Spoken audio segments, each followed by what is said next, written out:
Okay, Don. I've removed the top. There's from the top, from underneath when you have the top on, you'll see these tabs here.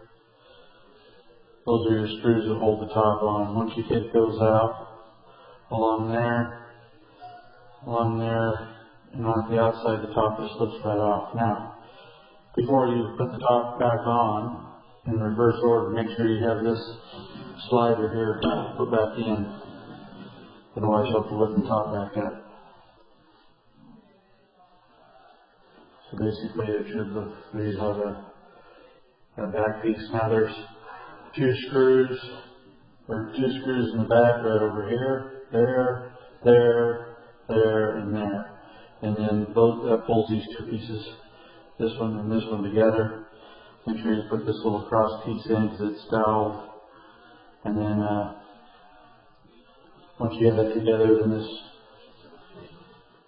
this door here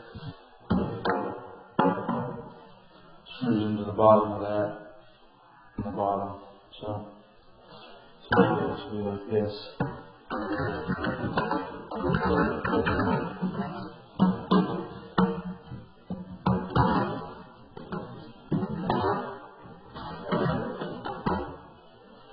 Like that.